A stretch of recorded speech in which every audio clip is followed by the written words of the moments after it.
Now, here's an interesting one. A 45-year-old mother in Michigan has been convicted of involuntary manslaughter because her teenage son murdered 4 students at a high school 2 years ago.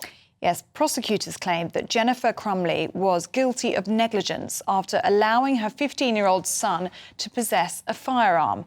Her husband is due to face trial next month. So today we're asking, should parents face jail time, and let's be honest, you could face 60 years for this, if their child commits a crime? Well, joining us now to debate this is founder of community charity Oasis, Steve Chalke, MBE, and former advisor for the Clinton and Bush administration, Steve Gill. Good morning to you both. The two Steves, it's going to get a bit complicated, so we'll go by full titles. Steve Gill, you are over in the States, so tell us what you make of this case. Is it right that this mother faces 60 years behind bars for her son's crimes? I think generally it'd probably be unfair to hold parents accountable for the actions of their kids. I mean, kids are wily and sneaky and can get away with a lot of stuff. But in this particular case, you'd have to be a dullard to have ignored all the red flags. They put a 15-year-old kid in possession of a handgun. They didn't, restrict it. He had mental disturbance issues. He was writing, notes of what he was going to do at the school. The school called the mother in and insisted that he be taken immediately for mental health treatment.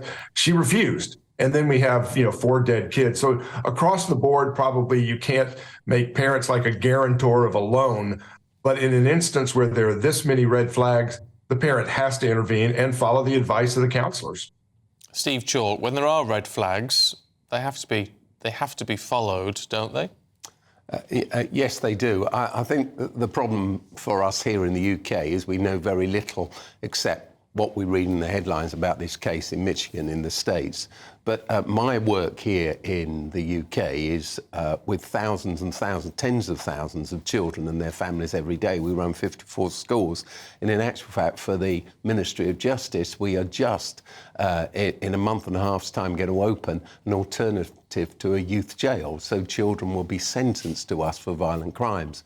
And what I've learned over the many years of working in this area is that parents have a responsibility. Of course they have a responsibility, but much of this is intergenerational. So you'll find that the parent themselves hasn't been parented. And of course, for us all, there are huge pressures on us as families and tensions for our children. So how many mums or dads do I know that say, I'm so worried about my child, he's mixing with the wrong people, there's nothing I can do about it. And then there's the social media thing in on the top of it. It's more complex normally than just saying it's the parents' fault. That's an interesting point, Steve Gill, because it's effectively saying a sentence like this, I know obviously it's stateside and not here in the UK, but a sentence like this is a very simple solution for what is actually a very complex problem. Well, again, keep in mind there are 4 dead children because this parent not only put a 15-year-old in possession of a handgun, but then did not take it away when there were all these red flags being indicated, restrict the access to that weapon that led to the disastrous deaths. Again, I would agree with Steve that the mental health issue is something we've got to pay a lot more attention to. And there are a lot more stresses on kids today than there were 20, 30 years ago. And we're not just seeing it in an incident like this, but when you see these massive throngs of kids going in and looting a store, creating, physical violence, with 10 or 12 kids on one person. We have a violence issue that goes beyond guns and certainly goes beyond what a lot of parents may be able to handle.